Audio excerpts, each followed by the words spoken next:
Hello and welcome to episode 3 of the RFGeneration Community Playthrough Wrap-Up. I'm your host, Rich, or as you know me on the forum, Singlebanana. And joining me, as always, are my trusty sidekicks, Mr.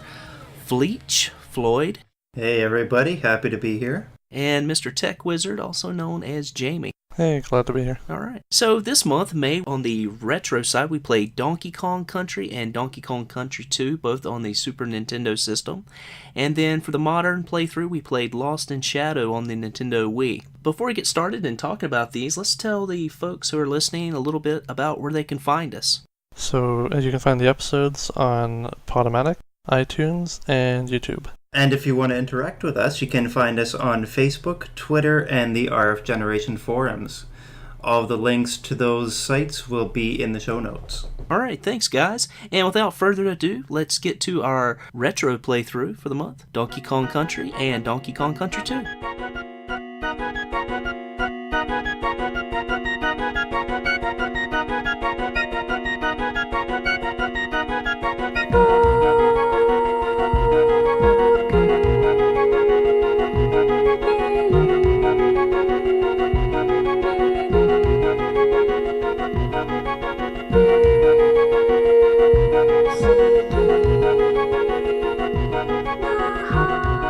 So, for the retro playthrough in May, we played Donkey Kong Country and Donkey Kong Country 2.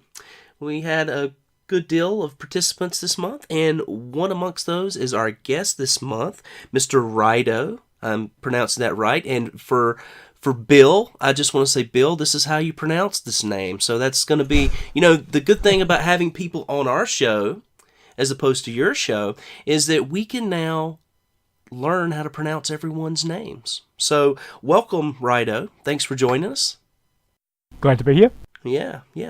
And so I'm going to go ahead and kick it over to Jamie and let him tell us a little bit about the two games we played. All right, so I think almost everyone knows, but DKC is a side-scrolling platformer developed by Rare in 1994 on the Super Nintendo, as you mentioned. It's one of the second best sellers for the Super Nintendo, and I've heard mention that it apparently at the time more or less saved the Super Nintendo, like made it what it was, alongside, I think it was Super Mario World. And more or less the main objective of this game is to recover Donkey Kong's stolen hoard of bananas from King K. Rool. And he doesn't really have much other motivation than that. It's just getting straight through it to the gameplay, and not much on the story here. Yeah. Well, one of the things that I did a little research on this game, and I noticed that the last time that Donkey Kong was used was in Donkey Kong 3, which was actually released in 1983. This game was released over 10 years later, over a decade later in 1994. So this was the next time that people saw this character, and it's odd that such an iconic character for the Nintendo system, there was an 11-year lapse, and that the company Rare took such a big chance with this game and with this character, and it's become successful. And we're still getting Donkey Kong Country games today, which is fantastic that it's had this sort of legacy. And I would say that for myself, growing up mainly in the 80s and with the Donkey Kong cabinets and everything out in the arcade, I definitely remember those very well. But it took on kind of a different breed, right, as a platformer. Definitely, it was pretty unique for the time in quite a few different ways. Another big thing about it's the gap in time between the last game was this was also the very first one not directed by Miyamoto, and it was picked up by someone else, according to Wikipedia, called Tim Stamper. Right. So it's a bit of a branch out for Nintendo to use someone else. Right. So guys, tell us a little bit about the gameplay, about the controls, and I wanted to hear what you guys thought. I'm going to be honest here. I played through. I don't know, maybe through 20 or more levels of the game. I think I made it through 2 bosses. I wasn't very good at this game, and ended up putting it down. As I was working on some other stuff at the time. So just kind of being honest on where my perspective's coming from. So just if you guys just tell our listeners a little bit about the gameplay. Yeah, it's definitely not the most difficult game, but it can be very frustrating at certain points.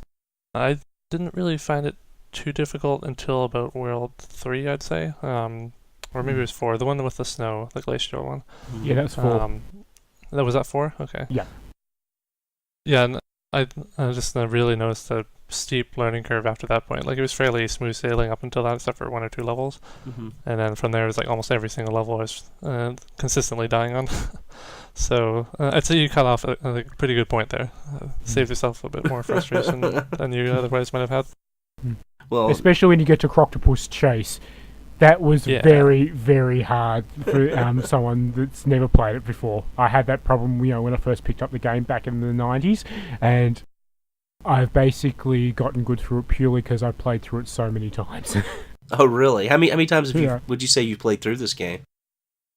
I played through. I'd say I'd done like full playthroughs about 3 complete times.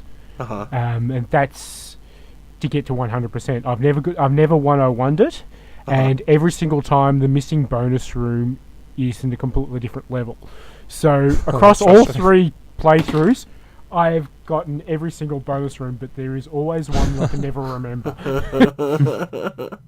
Well, I would say that's a very important part of the game, the bonus rooms, right? Yes. I mean, that's of course you don't have to collect these bonus rooms, but it's sort of an added feature, and I think something that makes these type of games a lot more attractive to players, right? So if you guys want to tell us a little bit about the bonus rooms and what the object of those are, and maybe finding them. I think Raido is going to know more of these than I do, but more or less they're just these completely randomly hidden rooms, and you can find them in a lot of different ways, like barrels that'll launch you into them, or if you pick up a barrel and walk into a wall, it'll explode and break a hole into the wall, and different things like that. I think one of my favorite. What's that? Sorry. One of my favourite ones is a bonus room that's actually hidden within another bonus room. Oh, really? And what you have to do is really sneaky. What you have to do is you actually have to... It's one of these ones where you have to get 3 in a row of a particular object. And, it's banana, group of banana, or 1-up. And your natural instinct is to go to 1-up. But if you go for single banana, you end up with a barrel. Now, if you pick up the barrel and throw it, you count as a win, and you leave the room. But if you pick the barrel up with Diddy and just ram into the opposite wall, you get pushed into another one, into another bonus room. Wow! We can get a grand total of 6 lives. Wow! Oh, it looks like you taught us something new. Yeah, I was always wondering why they offered the single banana. Like, who would ever go for that? It's a room in a room. It's so meta. Yeah. Meta room. I mean, as far as I know, it only happens once. But it was just really sneaky, and it makes you feel like really clever for figuring it out. Yeah, you'd have to be to try that. Well, that's awesome. I should mention, we did a little pre-gaming, little pre-talking before the show, and I figured out that Raido, he's 33. He told me it was fine for me to say his age. So, again, we sort of mentioned it in the last show that I'm 37, and Jamie and Floyd, you guys are 24, right? I got it right this time, right? Correct. Okay, great. So we're all going to have a little bit different experiences, and I started putting that together in my head today. I have a brother that's 25, and so I was thinking about when he was born, which was in 1989, and then this game came out in 1994. So you guys would have been, what, 4 or 5 years old? 4. Okay, yeah. okay. So I could have. I would have been old enough to actually have possibly played this at the time, but I just didn't have a Super Nintendo to do it on. So Oh, but I was exactly. Me definitely too. at that age. oh, so where you were it's that getting into skilled at games. 4? Is that what you're trying to tell me? Well, no, but I was getting into video games, so So the possibility was there. so it's going to be. Let me tell you a little bit about myself, what I was doing at the time, and I was actually a senior in high school, and so I was getting ready to ramp up to go into college. I didn't play this game until I was actually in college, and so I didn't play it when it came out. Have a little bit different perspective because of the different games that I was playing at the time, and that'll come out later. I'll talk about that. But Rido, how did you first encounter this game? Did you first encounter this on release or in '94? Is that around the first time you played this game? It would have been around 94, 95.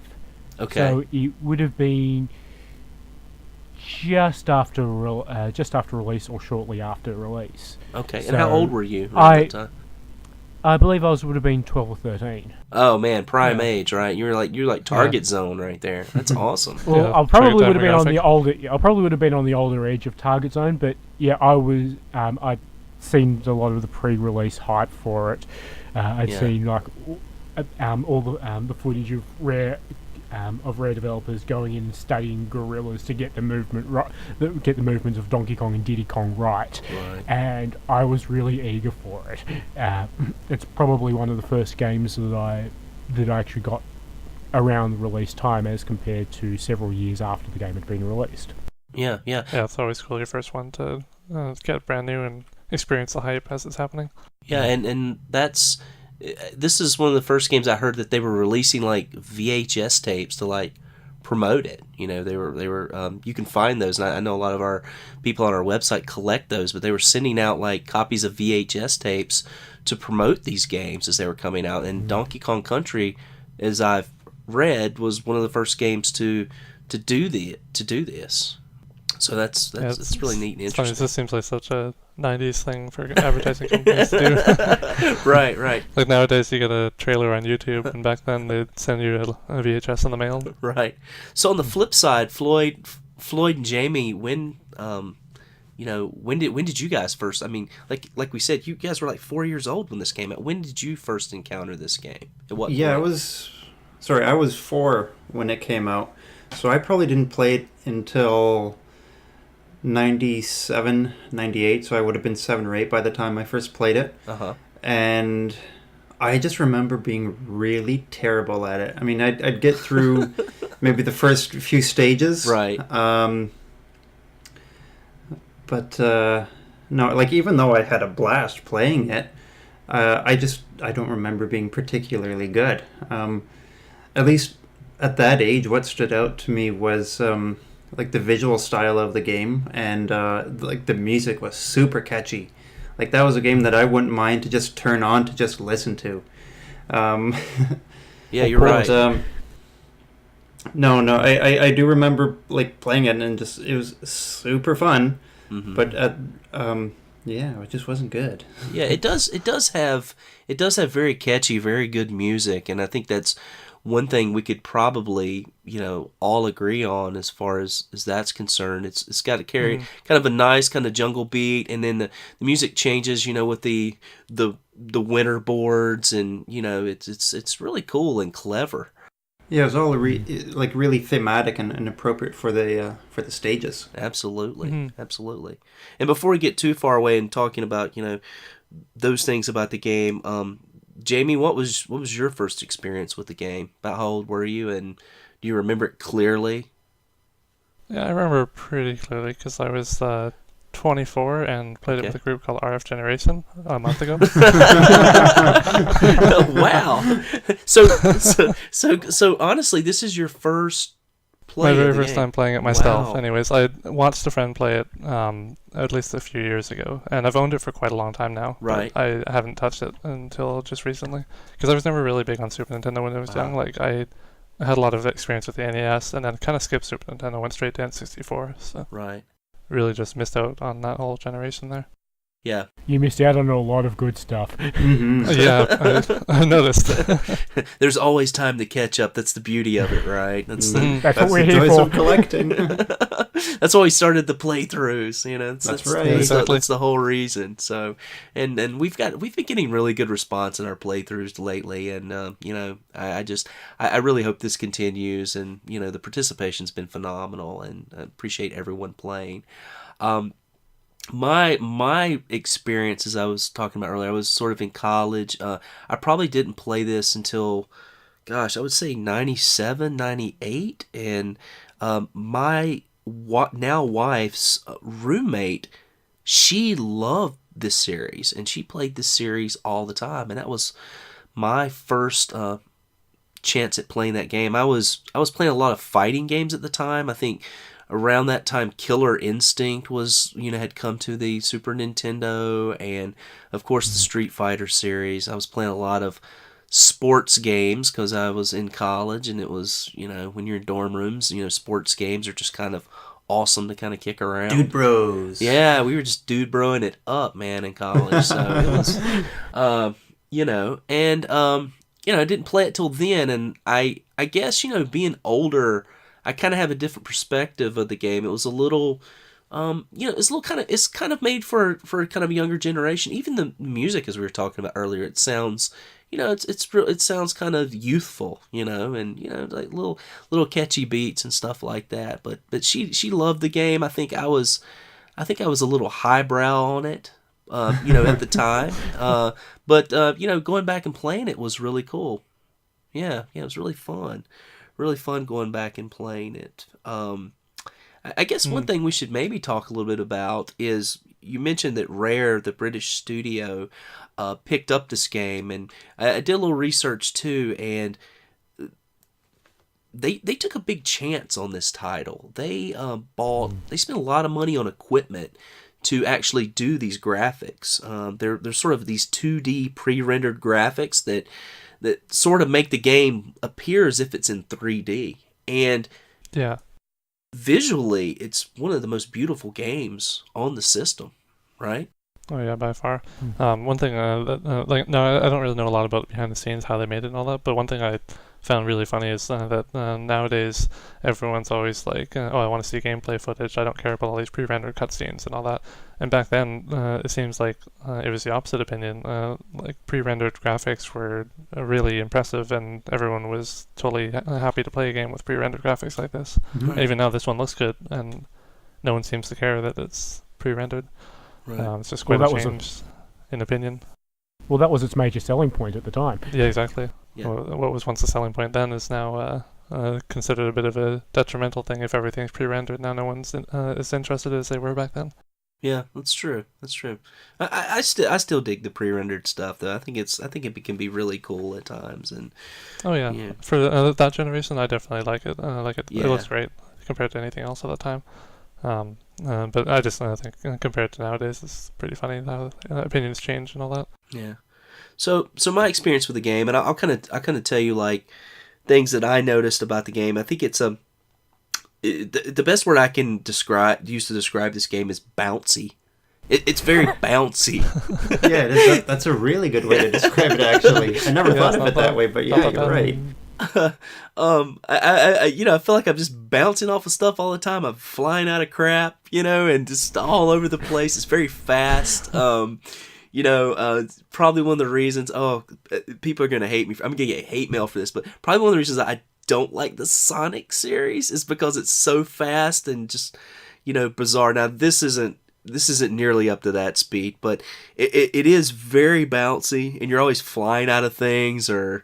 Yeah, so... You still have to have that same sense of rhythm that you would in a Sonic-type platformer. Right. Everything, it's like timed jumps and timed landings. Right.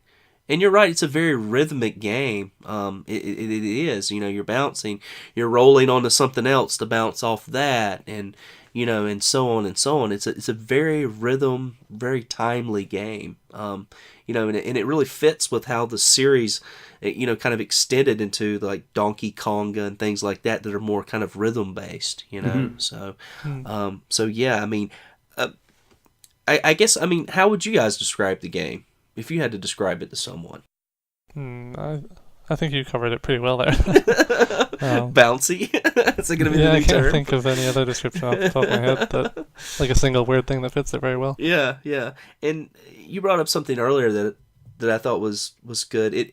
It's one of these games that starts out and it's fairly easy. You know, the first boards are fairly easy. The first few bosses they're fairly easy too. I can't speak any further than the first two. But you know, it's not a very difficult game, and then the challenge starts to up. For me, and where the challenge up for me, and what I really kind of felt, one of the things I didn't really care for about the game was all the moving barrels and firing out of the barrels. I could never get a good rhythm on those. You know. For me, it was difficult to dodge swans, or maybe you didn't even get to them yet, but there's these orangutans that throw barrels at you, and I could just never get the timing right on those. But the timing of being launched out of one barrel into another and all that, and most of the time it wasn't too bad. Yeah. Except for the ones where they introduce the bees as well at the same time, where you're trying to dodge some and shoot into other barrels too. Yeah, maybe it's just me. My timing is just bad. What about your Rado? How do you feel about the timing? Timing is one of the big hurdles of this game, but I played this game 3 months ago as well as during the May playthrough. Okay. Basically, I got tired. I just felt like playing something short, and DKC just flew that knot. And it is a case of you get the timing, you jump into a barrel, and you just go into an automatic timing mode. Naturally it develops with experience. And you can just go through and flow through and forget about the positions of the other barrels and the bees. It just doesn't matter because you're in that natural. That's why I'm glad you mentioned the word rhythm, because everything does seem to work more on a certain sense of flow. But if you stopped to think, oh dear, how am I going to avoid this bee? The flow's gone and you're more likely to get yourself. Panic a bit. Yeah, and I found that during the May playthrough, I was suffering more from the panic than what I did when I was playing earlier this year. Mm-hmm. And yet you still managed to get the most achievements. Maybe. Well, I went out of my way to get the achievements just so I could remember which levels I had the Kong medal, had the Kongs on. The Kong letters on. Maybe it's like my age playing this game. Maybe like having 2 kids makes me like less of a risk taker and less like free flowing, you know, with the rhythm and stuff. I'm just kind of like, oh my god, it's a bee! It's a bee! What am I gonna do? I better wait. I better let it circle that barrel like 6 times before I decide to push the button, because I mean that's how I was. I mean I was just kind of frantic, you know, with that. So. Yeah, same here.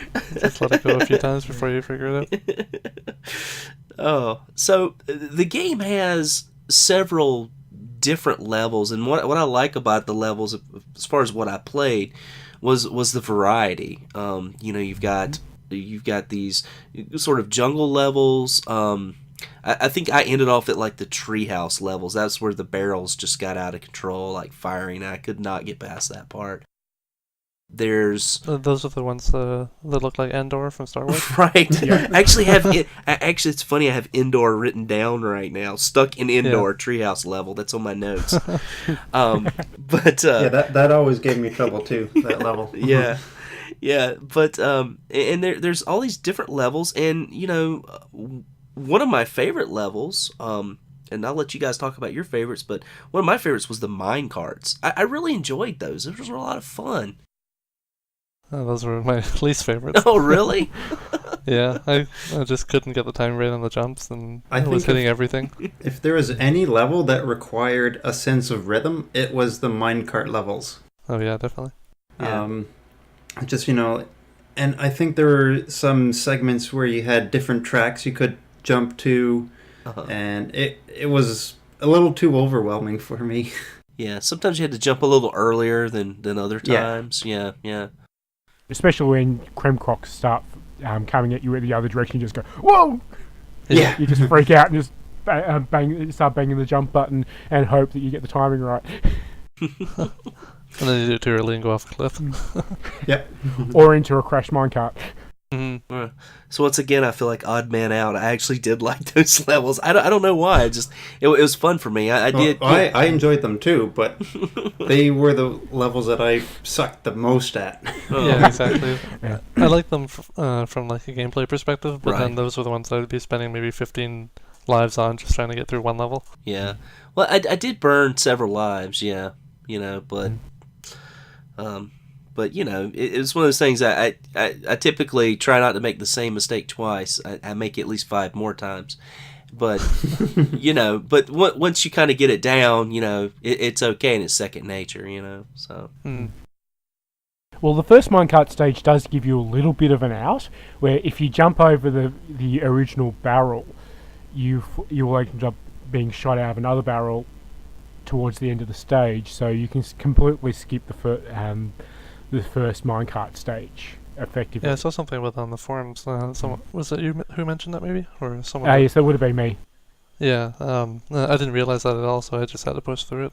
But that would have definitely made that one a lot easier. Though on the flip side, then you don't get as much practice before the more difficult ones later. That's true. I think I was just like, I wonder what level that was when someone said I could skip. Maybe I should look that up. Yeah, I don't know. So how about you guys? I mean, like I said, there's a variety of levels in Donkey Kong Country. What were there any that were favorites or that stuck out to you guys? I'd say I like the snow ones quite a bit. Mm-hmm. This is something I didn't really spend a lot of time thinking about, so I'm trying to remember if there's anything else I liked more, but generally in almost any game I really enjoy the snow levels, like I think I mentioned before. They just always have nice atmospheres, and maybe it's a Canadian thing. We're used to it. Yeah. Home turf. That's right. I don't think I could say a specific level, but I did enjoy that world. Okay, yeah. And that's sort of what I meant, like sort of the environment, not like specific level, but, environment. Now, I'd seen that there were some, I didn't make it any snow worlds, but there's some snow worlds, and there's, the wind plays like a factor as well. Is that correct on some of those? There's a factor, yeah. Is that what you mean? What's that? I said this like wind that plays a factor, right, in some of those levels. Oh, sorry, I thought you said this is a factory level. Yes, yeah, winds. I don't think it actually affects anything, but it's in the snowy levels. Okay. Reduces visibility. Yeah, that's it. I was thinking it's just makes it a little more difficult to see what's coming at you. Okay. Rido, any favorite levels or environments that you really liked with this game? You've played it more than any of us, so I'm sure you can probably nail it down. Well, for all the wrong reasons, I loved the treehouse level. Well, you're completely wrong about that, but okay. I mean, and that's more of just a sense of design and the perspective of all the trees in the background. Yeah. From a practical perspective, it's probably one of the worst, because when you're actually on one of the walkways, the perspective is that it loops around the tree, right? But it's a 2D platform game, so the edge of the actual platform object doesn't always match up with what you think you're looking at. That's a good point. I had a hard time telling where I was actually going to fall. So you just leap off the edges of those treetop ledges. Yeah. And I remember like that board, like others. It was really nice. Like the backgrounds on this game are fantastic. Just what's sitting far in the backdrop. Just really beautiful. And I know that this one was, pretty much the same as well. Mm-hmm. So, talking about backdrop. Sorry to interrupt. No, please. The first time I played this game back in '94, when I went into the first water level of the game, I was just so absolutely stunned and floored at the visual aspect of it that I got killed by the fish that was right there, because I thought it was a part of the background. Yeah, that's one problem with all the moving backgrounds too, is that it makes it hard to tell what's an enemy or even what's a platform too. Sometimes the background looks like something you can walk on. It looks great and it's really impressive, but at the same time, gameplay-wise, it can make it a little more difficult. Right. So we're kind of, we talked about sort of the history of the game, and we've got this character, basically Donkey Kong, who kind of saves the Super Nintendo system with this game, or maybe not saves it, but really helps it along to become a greater and more popular system. And this character was basically a villain, and there's this sort of transformation. They've taken this villain from Donkey Kong, he's a villain. Donkey Kong Jr., a little bit of a sympathetic character, because you've got Donkey Kong Jr. who's trying to rescue his dad, out of the clutches of the evil Mario. And then Donkey Kong 3, which is, wow, what a weird game. We were talking about this earlier. If none of you have played Donkey Kong 3, just, pop it in if you have it, or watch a video. It's a very weird, like, exterminator type game. It makes no sense completely. And then we go from this hero, this villain, to this sort of this role of a hero, and that's it's an odd transition, but Nintendo found some way to really make it work, and I find that very fascinating with this character. What is it, I guess, that makes Donkey Kong like so beloved, by so many people, that play this? It had to be these early games. Yeah. That shed Donkey Kong in a new light, and handing off Donkey Kong to a new team who took it in a new direction was it was a risk that Nintendo took. Mm-hmm. But no, obviously, Rare did a fantastic job, and they really breathed new life into the Donkey Kong franchise, as we know now, because there's so many Donkey Kong Country games and spin-offs. But they really revived the character. Mm-hmm. Yeah, they did. I would say this is, still to this day, this is one of Nintendo's top 5 characters. As far as if you had to pull the series, you definitely, Mario, of course. You would say probably. Link, and maybe Kirby would probably be a good one now. I don't, probably in the top 5, maybe just right outside of it. But Donkey Kong, just so iconic, to pull something from their past, and bring it to the forefront, just says a lot about, about them and, what they were trying to do with gaming, which I think, Nintendo does a lot. They really try to pull from the past and, just freshen it up and, just make a better product. Well, we can see how beloved Donkey Kong's become, because he's in the kart games. Oh, right. The Mario Kart games, sorry. Mm-hmm. And, he's in the Super Smash Bros. Okay. So, obviously, people love him. People want more Donkey Kong. Right, yep. Yeah. Now that I think about it, actually, well, I guess Donkey Kong himself first came back in this game, but I think it was Donkey Kong Jr. was in the Super Mario Kart, wasn't he? Or was it actually Donkey Kong himself? It was actually Donkey Kong that was in. I think it was, because that game was actually 3 years before DKC. Mm-hmm. I think it was Donkey Kong Jr. Was it Jr.? Yeah, it was Jr. because he was wearing the vest. Yeah, that's what I thought he had the vest on. But even so, it was still a Donkey Kong related character, and so even though this is DK's first main game, right, there was still a little bit of connections to another game on the way. Yeah, that's true. That's true. And I really feel like this game solidified Rareware's connection to Nintendo throughout the rest of the decade. Like this was the real launching point through into the rest of the series that they've done. Yeah. What were there? Has Rare done? I'm assuming they're doing the Donkey Kong. They've done the Donkey Kong series. Is there anything else popular that some of us might recognize that Rare has done? Well, there's lots of stuff on N64, like Conker's Bad Fur Day, Banjo, Kazooie and Tooie, Jet Force Gemini, GoldenEye, 007, quite a few different things like that. Wow. On Super Nintendo, I can't really say, because I'm not Killer familiar with that. Killer Instinct, yeah, that's another one. Okay. Which also that's one of my favorites. Yeah, yeah. No, that's good because I don't know the Super Nintendo Rare games as well. So they also did Battletoads. Battletoads, yeah. Okay. Wow. Though not quite as iconic. or well, I guess now the internet's made it a little more iconic, but at the time it wasn't as iconic right. as it is now. Right.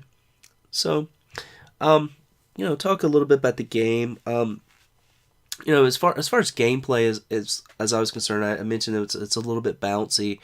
One of the more difficult things that I found with the game was the kind of how big the sprites are on the game. They're little, when you're used to playing like Super Mario Brothers or even games like Metroid, typically the sprites, take up a very small fraction of the screen.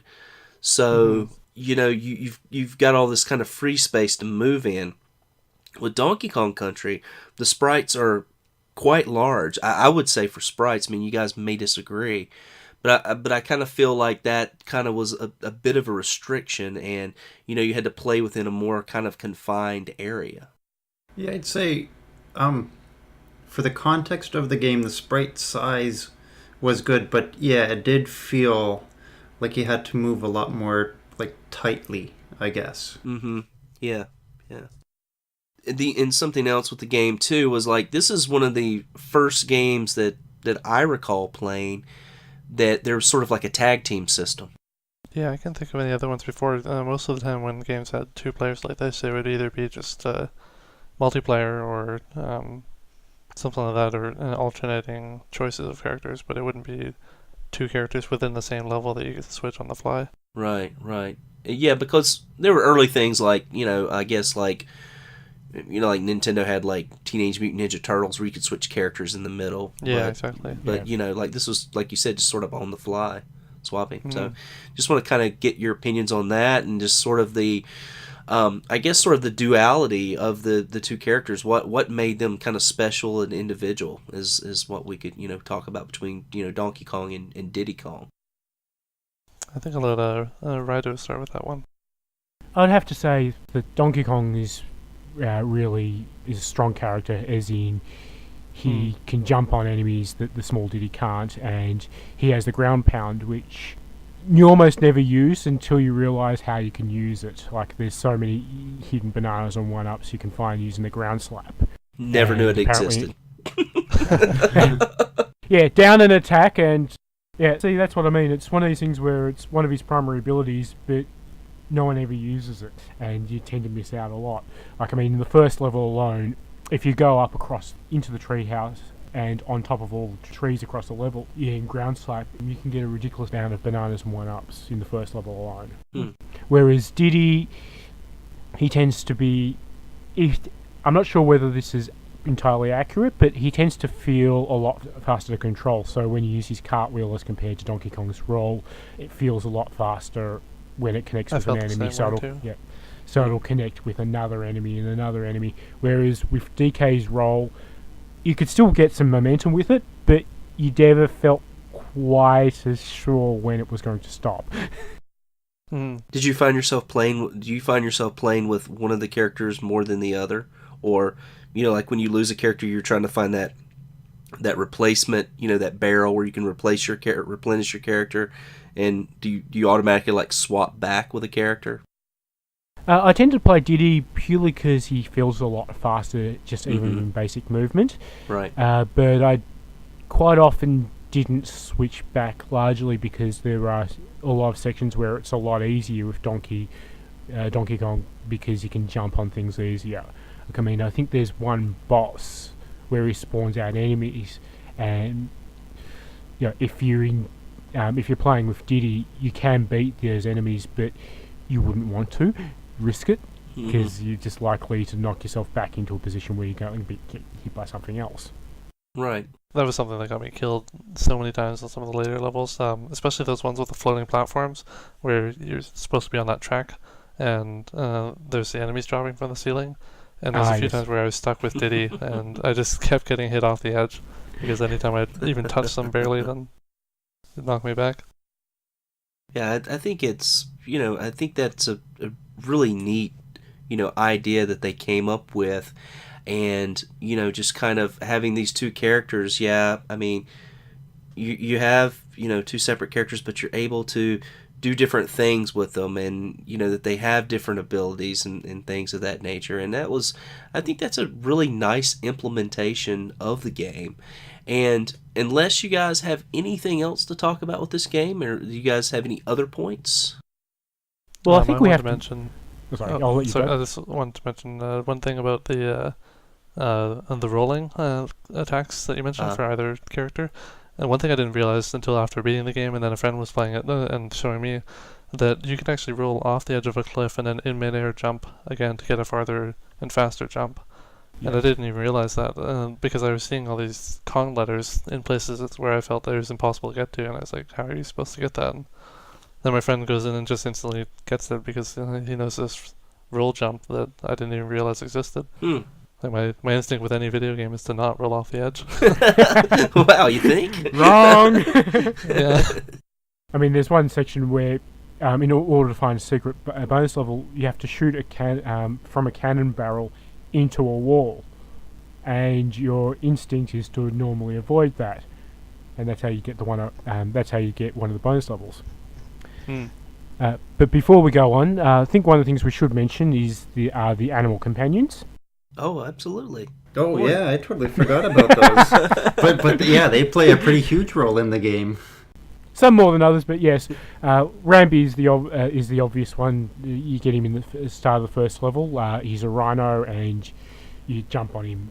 You can just plow through anything with his horn, and he's a bit of a cheat because you can just walk up to a wall, and if it contains a bonus room, it will just automatically smash and you'll walk in. Yeah, which is really nice. Oh yes, it was really nice.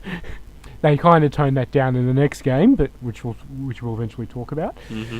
And then you got Winky the Frog, which I always liked, even though apparently no one at Rare did because you've never seen him again. Aside from in the second game, in Cranky's Museum, you see him stuffed in a glass case. Wow. That's funny. That's how you get rid of a character. That's a good send-off. He ain't coming back. Wow, they really must have not liked that character. I mean, it's but yeah, he just basically hops, and it's a good way to get a bit of extra momentum and extra height, and he does make things jumping a lot easier in the levels he appears in, but he also slips off edges a lot lot easier. Yeah. Yeah, same as I think it's the frog suit in Super Mario Bros. 3. I felt that it controlled almost the same as that. And in both of those cases, I'm not a big fan of them just because of the fact that it is easier to slip off the edge. Right. And other characters? I know there's a swordfish, right? A swordfish on guard. Mm-hmm. He's effectively essential if you're in a water level. Unfortunately, he's not in all of them. Actually, no, I think he might be in all of them in different parts. I'm not sure about Croctopus Chase. If a fish walks, if an enemy comes up to near his sword point, he'll just automatically stab it, and it's a good way to get some very quick fluid movement in water, which is normally fairly hard, fairly hard to navigate in. The downside is that sometimes, if the enemy is a little bit off center. Mm-hmm. Whether you manually or whether he automatically jabs, it can count as a hit against you, and you'll eventually get hit for an enemy you should have killed. Yeah. I did find that issue when I was playing. I didn't know that you could just get in front of the enemy and it would, he would automatically attack. I would always hit the thrust, the forward thrust button, in enemies, and that oftentimes caused me to to lose. Lose him. So it was once. Sometimes I just avoided using that character. So I really enjoyed using them, but I didn't actually realize that he automatically attacked, or at least I think if I did, it was sort of like I couldn't figure out what was causing it or how I was actually killing people without using the attack button. It's sort of like just a fluke, because there were certain cases where if you didn't get the angle right, he would still get hit. Mm-hmm. So it was difficult to tell. Yeah, I think I just use that. I think I just use that companion as more of just kind of a way to navigate through the water a little bit easier, where I'm not having to, hit my swim button. I can just, just really navigate very easily through the water. That was, pretty much my use of that. Like I said, companion. So, does any? And I'm sorry. the other, we still had mentioned the ostrich. Espresso.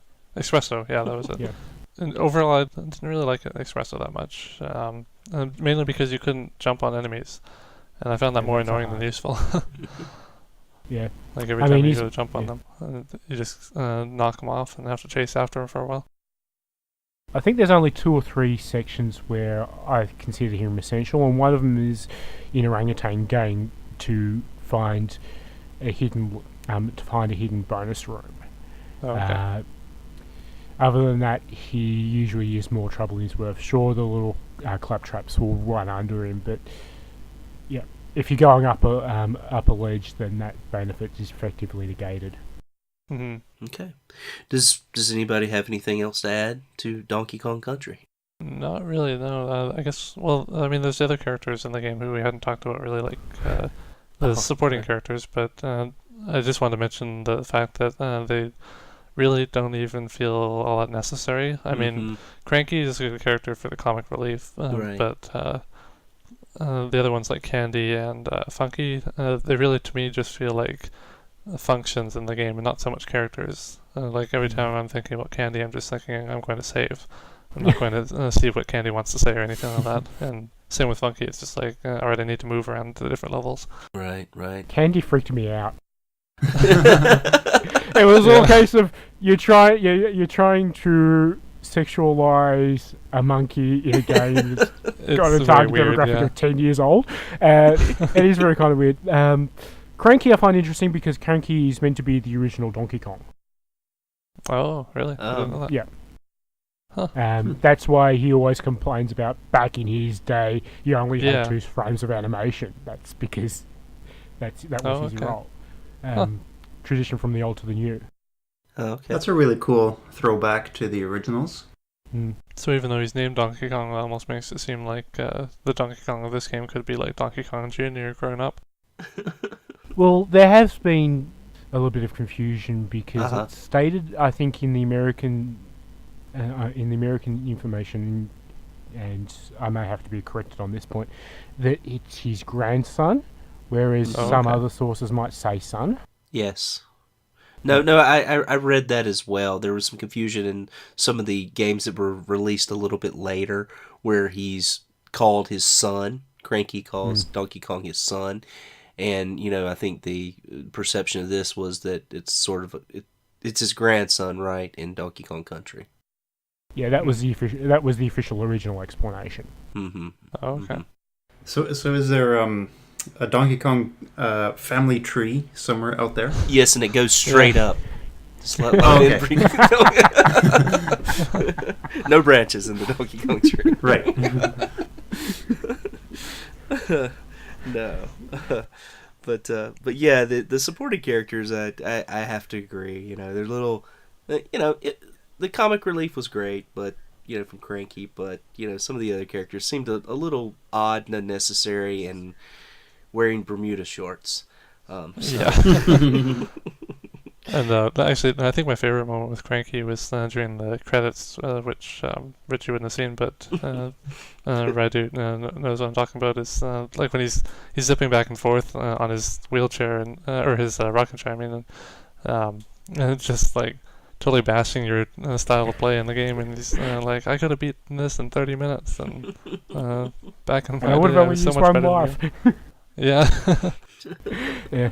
Actually, the sad thing is that he's now a playable character in the latest one, Tropical Freeze. I think I heard about that, yeah. Yeah, which kind of defeats the purpose, to me, at least to me, of Cranky, because he was always bagging your playstyle, but was never in a position to back it up. Nowadays, now if you play the new game, you can say, oh yeah, well I can beat this game in 30 minutes. Oh yeah, go ahead, do it.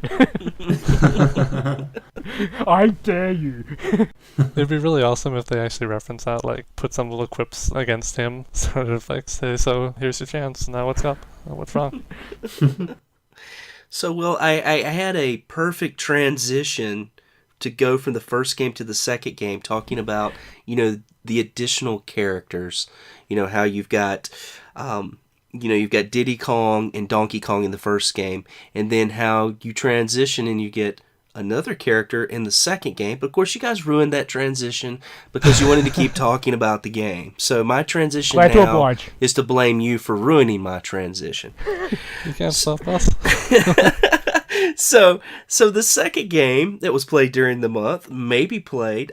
I was not able to play it for the month, and I think a few other people weren't able to play it during the month. But Donkey Kong Country 2: Diddy Kong's Quest was the second game played. Mm-hmm.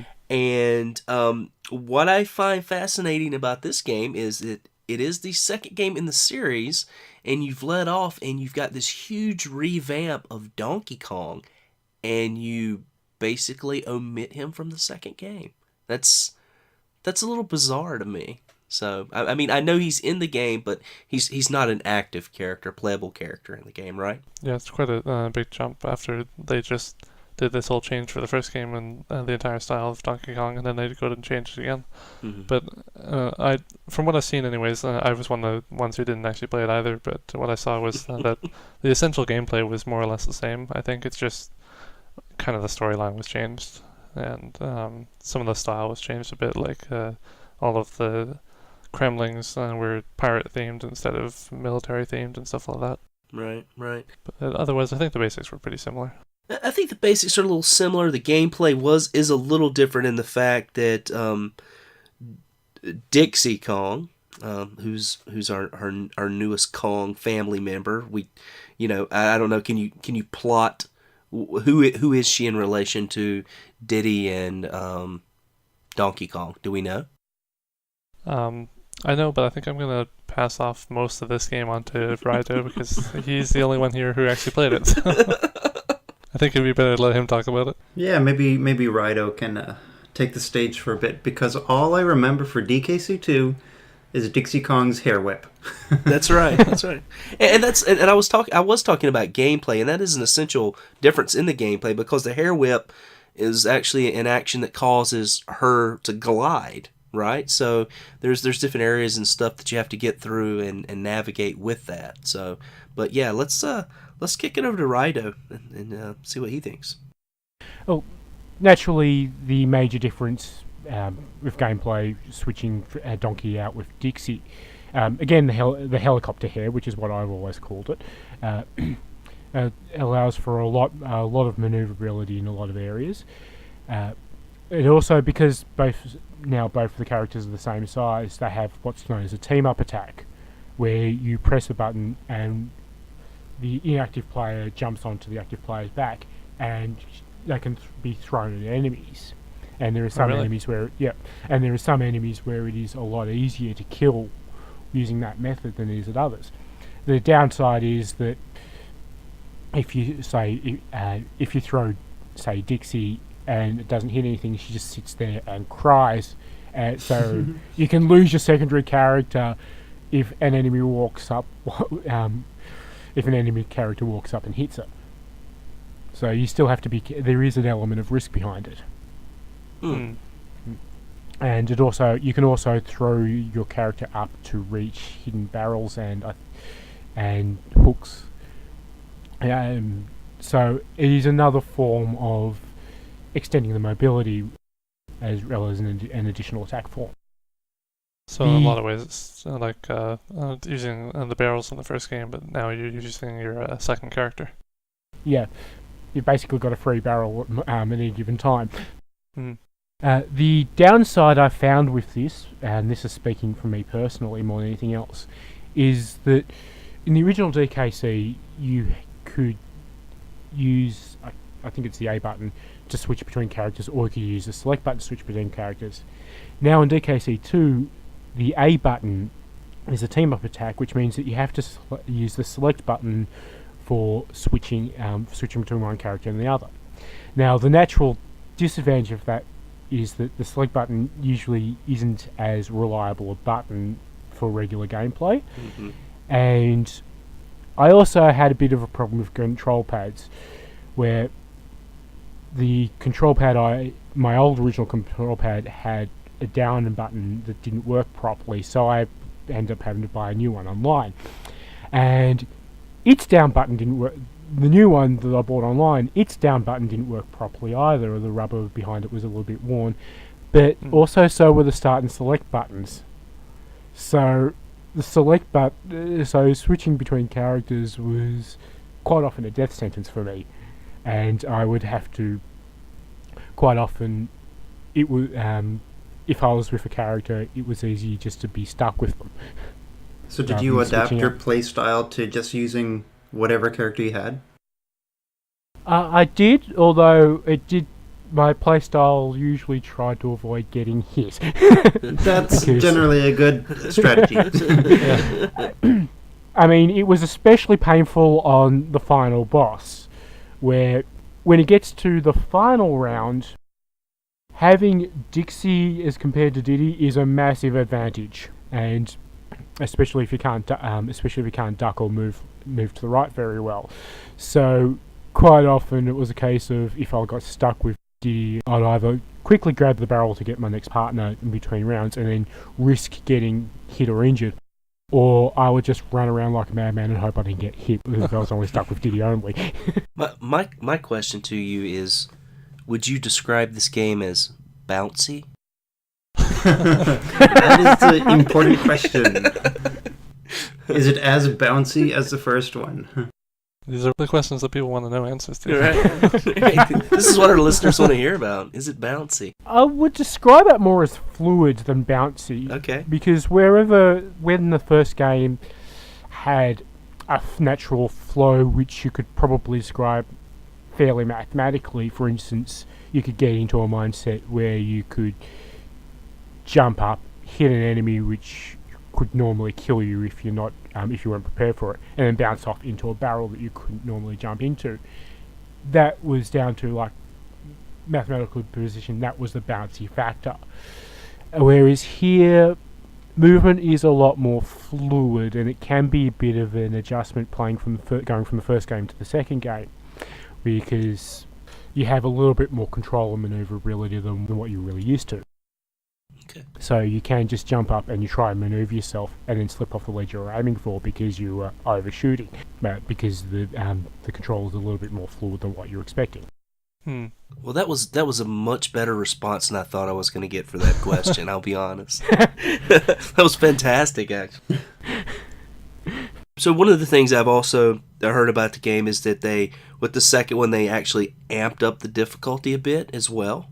So, you kind of go from this kind of first game in the series that, to me, I mean, I thought was fairly difficult. And it's same here. Maybe it's just my play style and I just really suck at games like this. But what I've heard is that the second game was a little, more difficult, and maybe you can speak to that. It's more difficult in the sense that one of the big things about Donkey Kong Country 1 is that you can get a sense of pattern. There's a lot more pattern recognition into the way enemies move and the way bosses attack, which means that even after stop playing for 10 years, I could pick this game up and most of it came back very quickly. With DKC2, it's not quite as tightly patterned, especially when it comes to bosses. So you don't have that kind of twitch muscle memory that you can rely on to the same degree. Okay.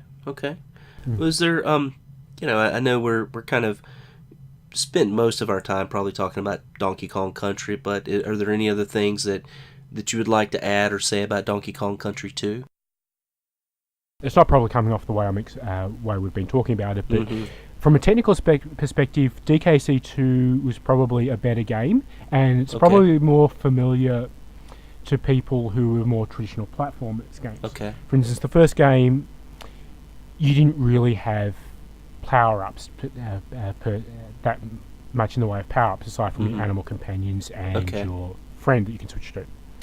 Here you've got things like more invincibility barrels. You turn into animals more than you ride them. So it's a lot more familiar to someone who's more familiar with Mario than DKC. Okay. There are a couple of animal changes that switched out. For instance, you got like the snake that bounces rather than the frog that bounces. And I can't remember whether Oh, and you've got the spider, Mm-hmm.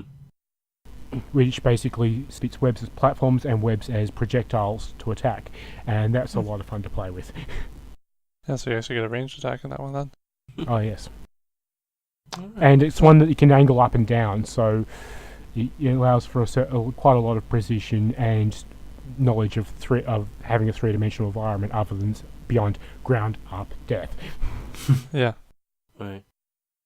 Well, and I don't want to sell, the second game short. I'm sure it's a fantastic game, and as you said, a lot of people prefer it to the first game. But I think, I think more of our conversation has kind of tilted toward, the game just being such a nuance and bringing an old character back to life, and sort of the revival aspect of that console. So I would say that's probably the reason we spend a lot more time on the first game. But yeah, besides the fact that only one of us played. Well, there's that. I mean, hey, work with me here. I'm trying. But Radu, I really thank you so much for joining us on this podcast. We really enjoyed having you, and maybe we'll look at having you back again sometime. I know that the time, if our listeners haven't noticed, he's Australian, so we've this sort of time zone difference has been kind of nuts, and we really appreciate you taking some time out of your day, actually, as we're into nighttime, to join us on this podcast. Yeah, so what time is it in Australia right now? Was it noon Sunday? Something it's now 1:30 p.m. Okay. 1:30 p.m. Wow, yeah. on Sunday. Where I am right now, it's 8:30 here p.m. on Saturday. And I'm at 11:30, so at night p.m. So, but yeah, I really appreciate you, joining us for this, and also, thanks for joining us in the playthroughs. You've been one of our more regular players, and I hope you're enjoying that. If you have any feedback for us, tell us now, or in private. Feel free. Let the world know what you think about the playthroughs. It is a lot of fun. Okay. I'm glad you're enjoying it. Congrats on getting the highest amount of achievements too for DKC. Absolutely. And DKC2. I was expecting for it to be a lot tighter call between me and Flea. I was surprised that I was 6 achievements ahead of him by the end. Yeah, it was quite a big gap there. And him and Dispose actually tied their Dispose hero. So I want to thank this month's participants, not just those who got achievements, but everyone who played. We have Dispose Hero, Dudley 007, Engineer Mike, Flea, Monkeys 19, NES Rules, Raidu, Retro Rage, Silent Scythe, Singlebanana, Sigzilla, and myself, techwizard. So thanks for joining us, everyone, and hope you enjoyed your time with this game. Right. But yeah, so thanks again for joining us, and we're just going to go ahead and talk about our modern game for the month, which was Lost in Shadow.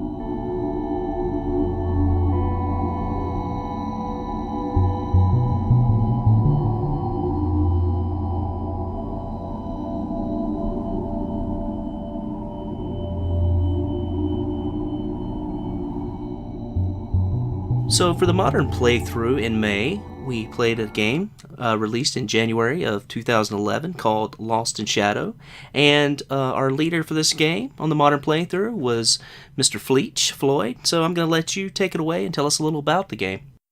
All right, so as Rich already mentioned, it's a 2011 Nintendo Wii exclusive game developed by Hudson. It's a puzzle platformer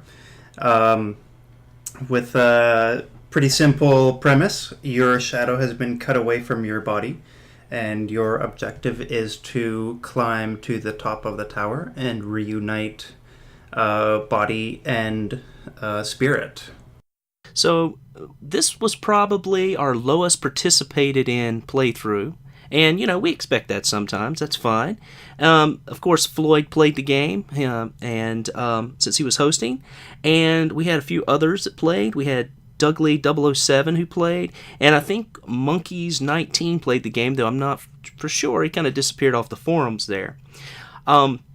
And then we had someone else who played the game, as many of you know. Mr. Disposed Hero plays most of our games, and we've lovingly referred to him in the past as the Beast because he does play a lot of our games. And we're fortunate enough to have him on the podcast with us today. So say hello, Stephen. All right, how's it going, everybody? Oh, great. And we really appreciate you joining us. So we'll just go ahead and get into the game and talk a little bit about the concept of the game. As Floyd said, you start out as this shadow and you're traversing. It's sort of a 2D platformer with other types of special elements. So Floyd, I'll let you guys just kind of take it away, talk about a little bit about the elements, kind of the controls of the game and such. Sure. Controls are pretty interesting. It's all done with the Wii Remote and the Nunchuck. The Wii Remote controls this glyph type butterfly thing, which you hover over things you can interact with, and all the controls of your player character are done with the Nunchuck joystick. All of the gameplay takes place in the background of the set pieces. So in the foreground you'll see the physical buildings or bridges or staircases, and in the back is where you'll see those objects, or I should say the shadows of those objects, and that is where your character is moving on. So I had quite a bit of a learning curve getting used to thinking not in the foreground but in the background. Did that trip anybody up here? Yeah, I had the same issue. And how long did it take you guys to kind of get used to that mechanic? Not too long. Probably about 5-10 minutes. But still, like, all of my platforming games are stuff like Mario, Sonic, and everything is really easy to see and easy to follow. So this was fairly new and different to me. Right. And the mechanics of this game seem to be, sort of this idea that you could, you played in the shadows, but then there were also images that were in the 3D world that you could actually manipulate, sort of like these light moving sources, like these platforms and stuff that you could adjust and move so that the shadows of these light sources would actually move, and then you could, traverse, different areas in the game. Right. So if there was a large gap, you could move a bridge, for example, and that would affect its shadow and create another platform for you to cross that gap. You could also swing light sources, which gave you sort of swinging platforms. Okay. Sort of a rotation sort of deal? Yeah. Okay. Really interesting that you mentioned that rotation sort of deal, because there are gates that you go through, and they're scattered throughout the levels. And I don't know if anyone else here has played the indie game Fez, but when you go into those gates, you enter this 3D world where you have to get from one door to the other door, and you have to rotate your set in a three-dimensional plane. So you kind of have to do that kind of puzzle platforming. Very similar to Fez, albeit a lot less colorful. Mm-hmm. So you're rotating the world around yourself and not the other way around? Exactly. Huh. Which I really love those little moments. They were quite fun. And there's other sort of game features in the game, and I know you mentioned before, and maybe we should talk about the introduction a little more of the game. You start out in the introduction, and your I guess your persona, your personal self, is sort of hanging, from this sort of platform at the top of this building, and there's a executioner type being that comes out with a sword and sort of cleaves your shadow away from your body and throws it away from the building. And so the point of the game is you play as the shadow. You're trying to reunite your shadow with your 3D self, correct? That's right. Okay, so there are points in the game that I did notice. Again, I didn't play the game. I watched a lot of video. That's the burden of the host, right? I have to watch the video if I'm not playing the game, and try to sort of put this together. And there's parts in the game where you can access as the shadow. You can actually step into the 3D world. Is that correct? Disposed. You already have any comment on that? Yeah, at some point in the game, maybe about halfway through, you get a new sword that allows you to step through these light gate sort of things. I'm not really sure what they're called, but you step out of the shadows and into the real world. And basically the main purpose of that is just to manipulate objects in the foreground, like maybe pushing boxes or rotating pillars or something to move their shadows in the background and create platforms or open up paths for you. Okay, so that happens, you said, probably around halfway through the game, right? Yeah, I think about halfway through. Okay, so probably stage 30 is, maybe we didn't mention, but there are about approximately 60 plus floors in this game, and there is a final boss. That's a lot of floors. Yeah, it's a lot of floors, to be, playing sort of like a puzzler. So you mentioned something about a sword. So can you guys talk a little about the weaponry that you can achieve in this game, maybe some of the enemies and things of that nature, how those kind of play into the game? Yeah, the first sword that you find is a rather short and weak blade that you pick up fairly early, and it's pretty much used exclusively to dispose of any enemies that you encounter along the way.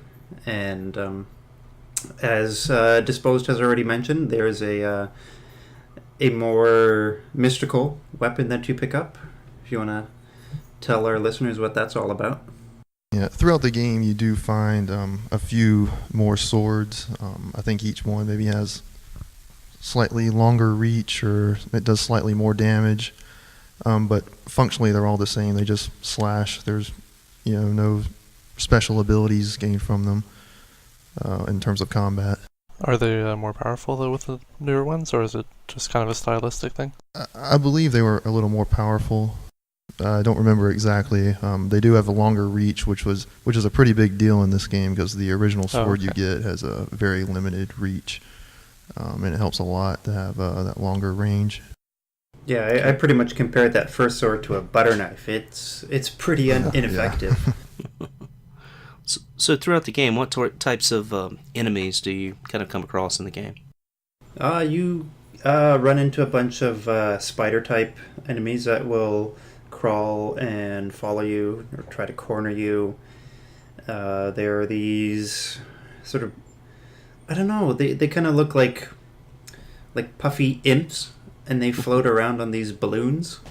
Okay. There's a few other things. There are moments where you can... Oh, sorry. Someone...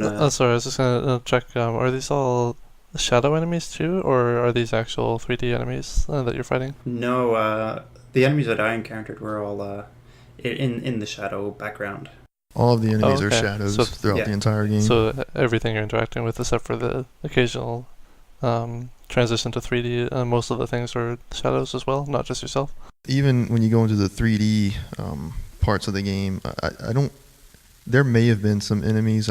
If I don't really remember if there were, they were very few and far between. But they still didn't have much of a design to them. They would still mostly be shadows, even if they were enemies or in the 3D areas. I think there were moments where you could avoid combat too. So I definitely took advantage of those and really only had to fight when it was an absolute must. Okay. So along with fighting, I guess a good transition would be to talk a little bit about your health in this game. Not the normal, from what I recall, not the normal as far as like a health bar or, hit points or something like that. I'll let Dispose talk a little bit about the health in this game, because we were speaking before the podcast, and he had some really interesting things to say about it. So I'll let him go with that. All right. The health in this game is represented as weight. It's measured in grams. You find memories throughout the game. They serve as the collectibles in this game, and each one gives you a short message, which kind of helps flesh out the story and gives you some insight into what the main character is thinking, and they also increase your max health. The final memory you find in the game actually tells you that you want to weigh at least 21 grams, which from what I read is actually a reference to a early 20th century physician who hypothesized that the human soul weighs 21 grams. I believe that's where the developers of the game got the idea. You see, Go ahead. Go ahead. I was just going to say that matches up with what the game seems to be trying to do. Like, you're trying to reconnect with your body, and it seems like the shadow idea is kind of a metaphor for the soul. Right. Yeah, that's what I was going to say. So, did you find... did you guys typically die a lot in the game? The enemies, or is it more of not being able to figure out the puzzles and having to restart as far as the puzzles are concerned? Tell me a little bit about the gameplay and the way that works. And things, ways in which you actually lose, weight in this game. Well, you'd lose, or your shadow would lose weight by taking damage from enemies. Right. And when your shadow's weight reached 0, that brought on a game over. So there were instances where that was the result of my fail state, and sometimes it was just getting stuck on a puzzle. So I did find the game not unfairly difficult, but it was a nice challenge. Mm-hmm. I died a lot in the beginning, I think. Like we said, your beginning weapon is not very powerful, and you don't have a lot of health or weight in the beginning. But after I leveled up and increased my health and got a couple of better swords, I didn't die very often. I was doing a lot better with the combat. Okay. So that's usually how, if you did lose your life in this game, it was typically, I guess the point I was trying to make earlier, it was typically through battles with enemies and things of that nature, not like, how some puzzle games have it so that, if you get to a certain spot, there's certain ways you have to do a puzzle. If you don't do it the correct way, there'll be like a button like where you can sacrifice, your life to start the puzzle over. Were there any instances of that? Was it that type of puzzle game? I guess that's kind of my question. Well, you could restart your levels, but most of the time you could just backtrack and maybe find the memory or the gate that you missed and activate it. Okay. Yeah, you never really had to restart just to complete a puzzle. There was always usually a way to finish it. So take me through like a typical level. What was the goal of each level? Was it just to reach an end spot? Were there things you had to do before you could reach that end spot? That's pretty much it. I mean, it's just get from A to B. You had to find these 3. They call them monitor eyes. Oh, okay. If you didn't find all 3 of them in the level, then there would be a barrier next to the exit, and you couldn't get out. So, and the levels could be a little maze-like sometimes, and you'd have to traverse the whole level and go through all these different paths to find all of these eyes so you could complete the level. Okay. All right. I guess, we had spoken before, and we had mentioned like some battles and things like that, enemies, and as far as bosses were concerned, was this game one that you would run into a good amount of bosses where or were you just basically just kind of fighting these recycled sort of enemies through the game? Lots of recycled enemies. That's what I encountered. Right. Hero, any comments on that? There weren't really any boss fights other than the final boss. Okay. A couple of the levels in the game had you running from this giant shadow monster, but it wasn't really a fight. You just had to get to the exit before it caught you. Okay. So from what you guys are saying, it sounds like there's not a whole lot of variety in what you have to do. It's just kind of solve the puzzle, defeat the enemies that are around, and find the exit, rinse and repeat. So did it get boring at all, or did it manage to stay interesting throughout? The game does get pretty repetitive. I found I could only really play it in short bursts, maybe do 2 or 3 levels at a time, and have to put it down for a while, just because it was just more of the same every time. Mm-hmm. Yeah, that's what it sounds like. That was my approach too. Just short, maybe 30-45 minute play sessions. Because it's, I think we already mentioned, it's about 60 floors to this tower, and it's a lot of the same thing over and over again. Yeah, and as I was, doing some research on the game, that was sort of sort of the consensus I came across too with what a lot of people had said about the game. It said that, of course it's an interesting concept. I think that's something we could really all agree on as far as this game's concerned. I mean, I myself am just a huge fan of these oddball, type titles and games. But from what a lot of people said, that the gameplay doesn't really follow through. There's not a lot of, there's not of intricate like changes. Every level seems to be, figuring out a puzzle, but in the same sense, there's not really, it gets harder, but there's not really a lot of elements or anything like that added to the game, correct? Not much reward. Right, it's pretty much more of the same throughout the entire game. Okay. Yeah, and that's what kind of disappointed me too, because its premise is really cool, and the like philosophical tie-in with the concept of the game, is really, really thought-provoking, and it's enough to suck you in and make you want to play, but just the gameplay for me didn't deliver. Right. And probably one of the reasons that we chose this game for the month, right? I mean, we had heard some good things about it, and you watch the intro, you watch the trailer. I mean, it looks like a fascinating game. Something that would be great, and a really fun platformer that possibly not a lot of our members had heard about, and that's sort of the reason we kind of looked at this game, right, Floyd?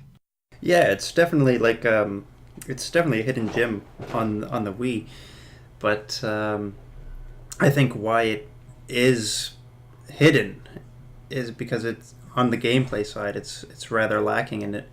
Maybe it would appeal to more of like a thinking man type person.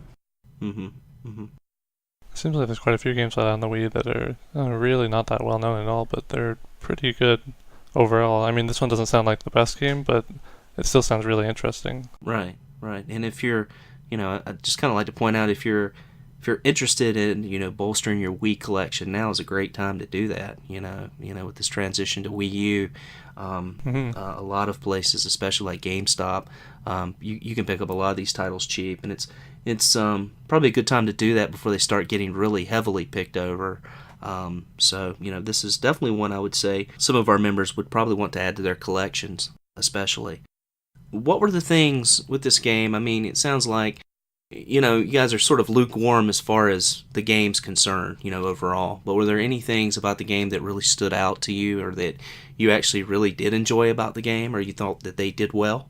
I'll shoot it to you first, Stephen. Well, I do think the gameplay was good. I enjoyed it. It's just, like we said, it was just very repetitive and just more of the same all the time. Right. They didn't really introduce any gameplay mechanics throughout the course of the game. It was from the very beginning. They pretty much gave you everything you would need for the entire game, and that was it. Okay. So I think if it just had some more variety, it would probably been much more well received. But yeah, that said, I did enjoy the gameplay. Was it pretty smooth in the controls and everything? I think so. It could have been a little better, of course. I felt like the platforming and the movement did have a good weight to it. Mm-hmm. Possibly could have been a bit more fluid, but overall I would say it was pretty well done. Okay.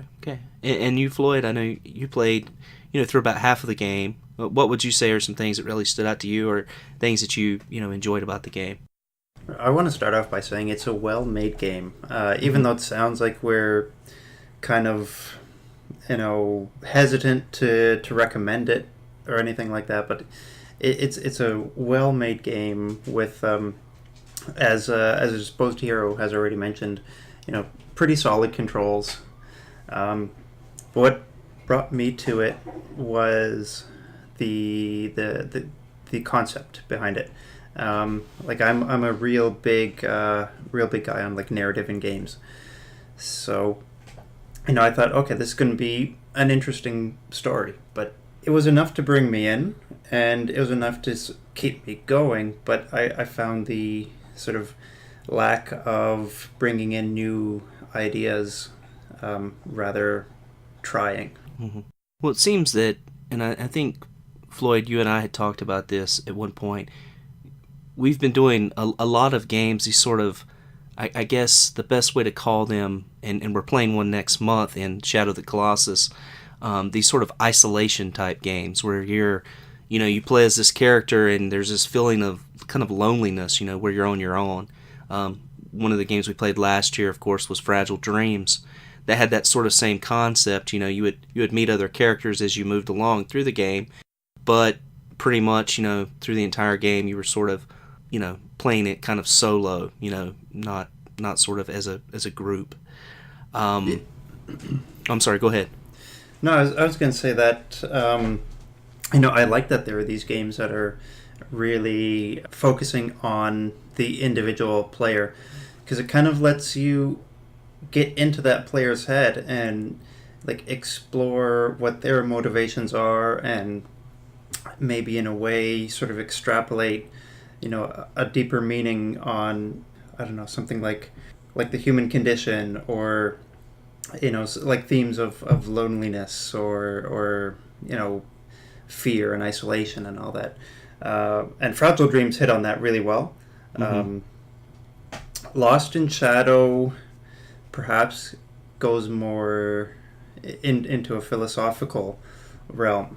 At the very beginning, you have that image of the executioner type, and your character's comatose or lifeless body just hanging there, and his soul, I'm just going to call it a soul, his soul is cut away from his body and thrown down to the bottom of this tower. And you can really sort of infer these deeper meanings, that it's maybe he's been cast out of this utopic heaven type place. Mm-hmm. Yeah, we're really left, I guess, to wonder what's going on here in this story. We get that small bit from the beginning, but do we get any bits of story throughout? Is there anything that kind of gives us any sort of hint as to why we're in this situation throughout the game? Is that maybe something that could have been added to this game to make it a little bit better, to maybe make you want to continue playing the game as you progress through these levels? Well, as Disposed here already mentioned, you have the collectible memories, mm-hmm. which give you more backstory on the character and the circumstances. Okay. Was there anything that stood out to you in those memories, Disposed Hero? They do expand on the overall story. You do get it does tell you why this executioner guy has separated your soul from your body, mm-hmm. and the purpose is for the soul to traverse the entire tower, mm-hmm. to be able to defeat this shadow monster, which I'm not sure, did I mention that already, the shadow monster? You did. You yes, did. Sort of. Okay. You mentioned yeah. It chases you through the game a lot. Right, yes, okay. And so that was their purpose. The executioner guy is, I guess he's one of the inhabitants of the tower, and their goal is to be rid of this shadow monster, and they can only be defeated in the shadow realm. From the perspective of someone who hasn't played the game, I just wondered, does the game make it clear that that's what the executioner and maybe his people want, or is this just kind of inferred by the game through the experience of the shadow? Or is it pretty clear that that's what they want? I think you're going to have to put those pieces together, right?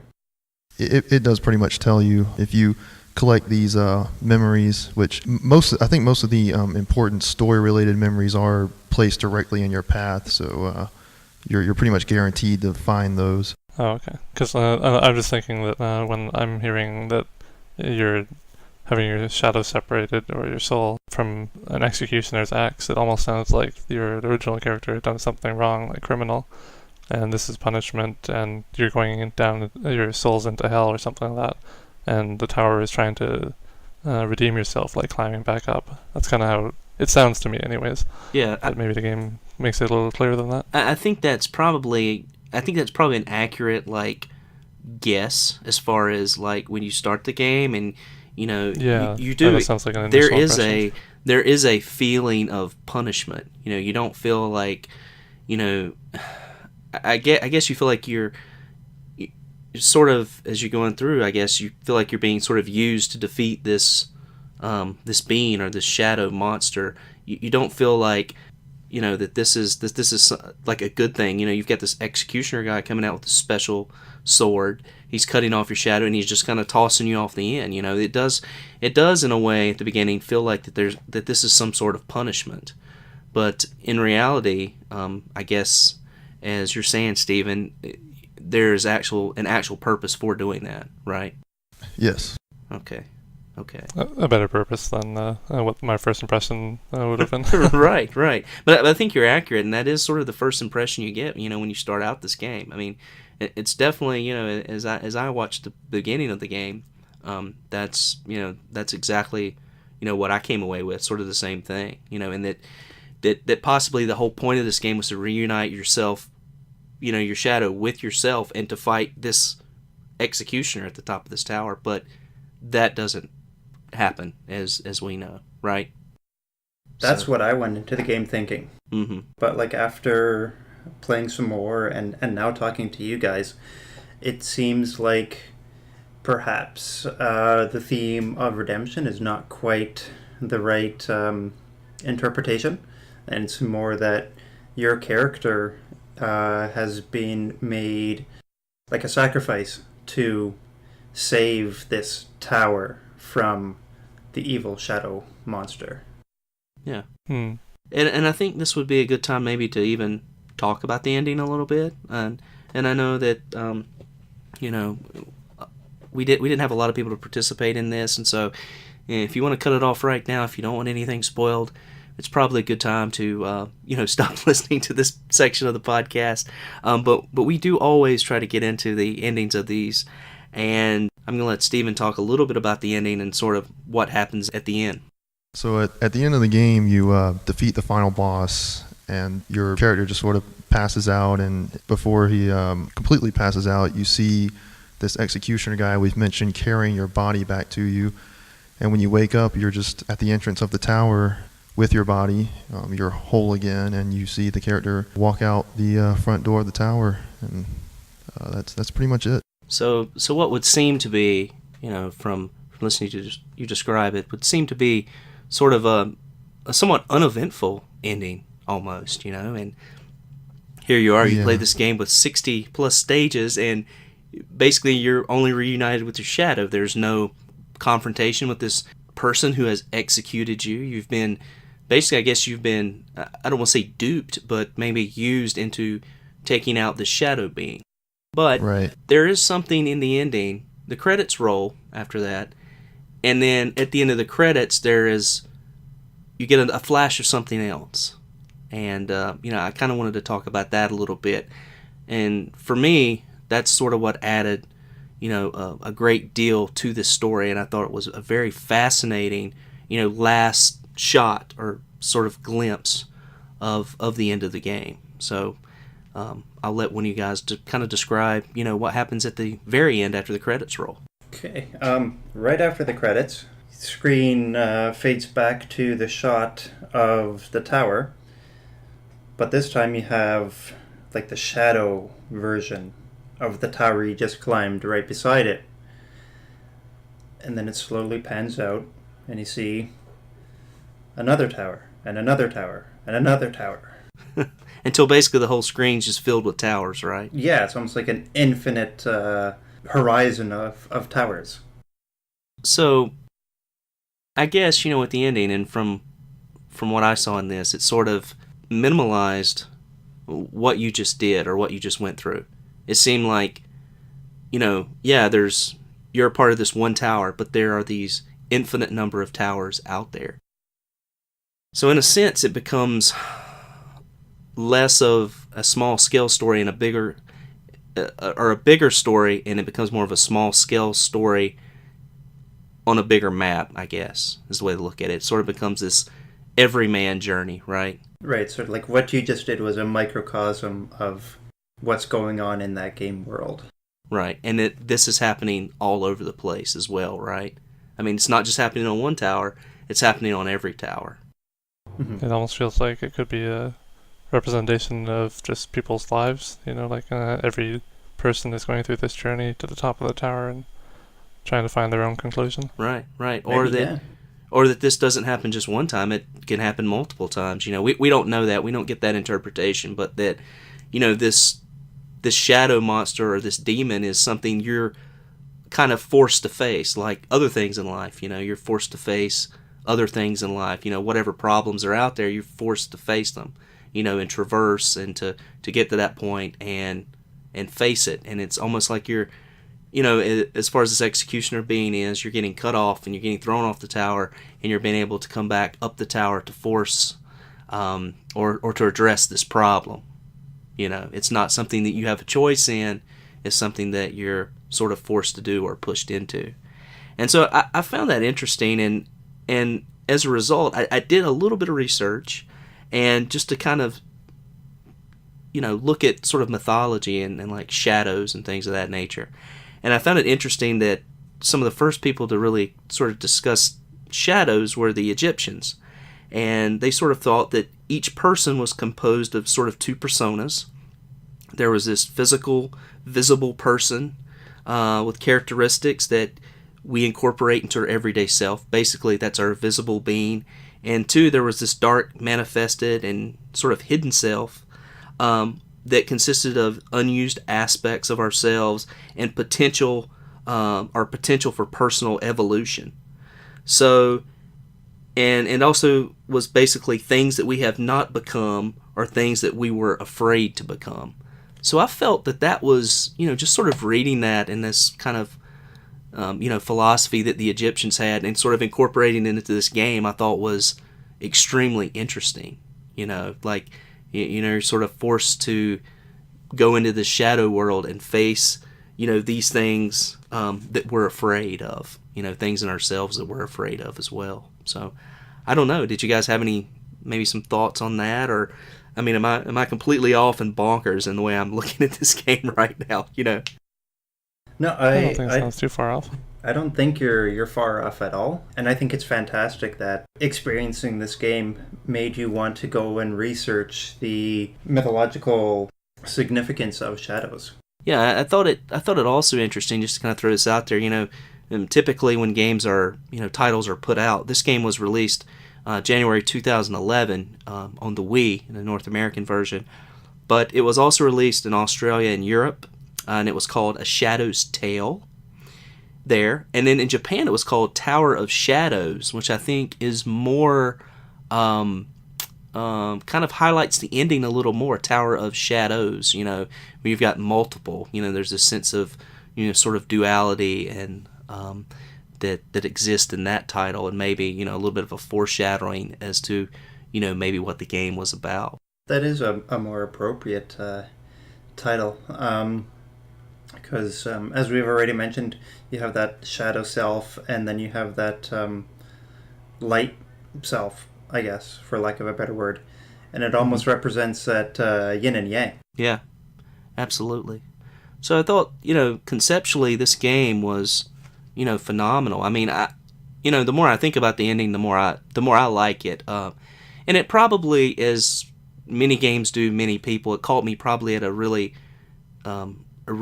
good time. I had actually just finished reading, I read a lot of Haruki Murakami. He's a Japanese author. He's a more modern author. If you guys haven't read anything by him and you like to read, I can definitely suggest some great titles to read. But I just finished reading a book called Hard-Boiled Wonderland in the End of the World. And it's sort of a book that's sort of split up into these sort of different sections where they talk about, one section is about this sort of hard-boiled detective noir sort of story. And then the next chapter you'll get this different story about this man who's trapped inside this little village. And it's more of it's sort of a metaphor for the mind. And he loses his shadow, and that storyline, he's trying to reunite himself with his shadow, but there is this gatekeeper who actually cuts his shadow off of him and removes it from him, and he's trying to reunite himself with his shadow before that shadow dies. And so, you can really see how this, kind of melds up with Lost in Shadow, the game. Yeah, maybe the developers had read that book.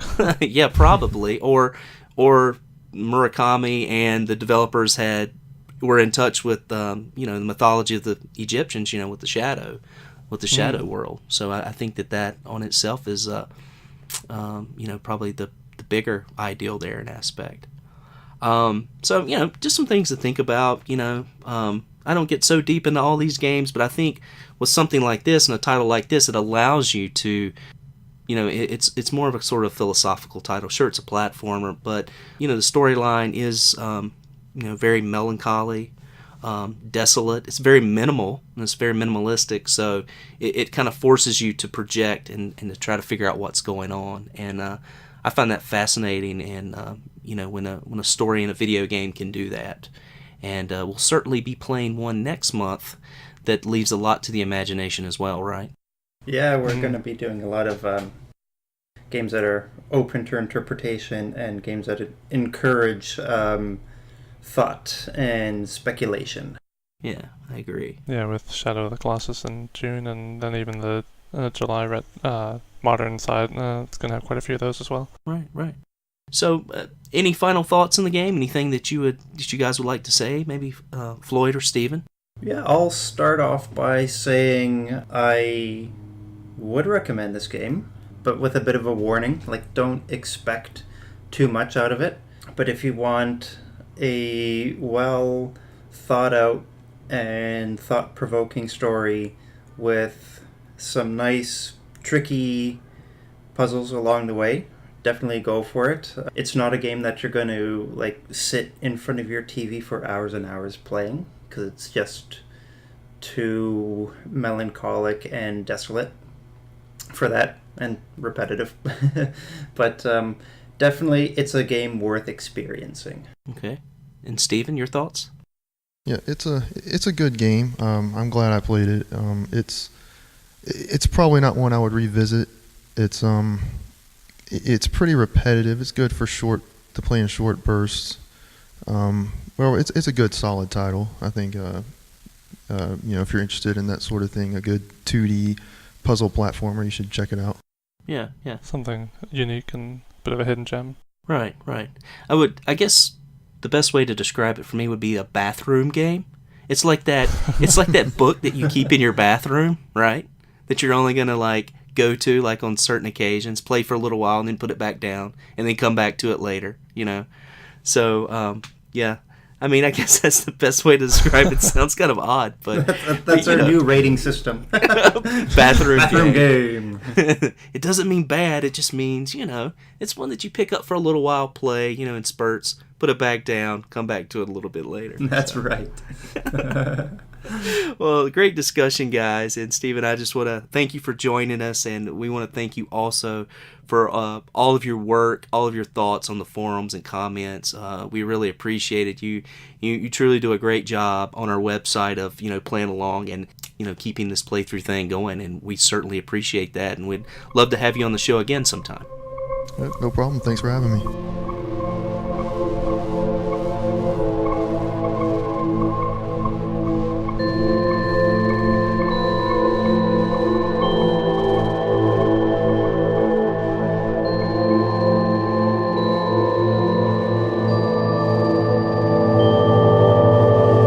That wraps up episode 3 of the RFGeneration Community Playthrough Podcast. Thanks to all our members who joined us, and a special thanks this month to Rido and Disposed Hero for joining us on the podcast. For June, we look forward to discussing the classics Suikoden and Shadow of the Colossus. Thank you for listening, and until then, happy gaming!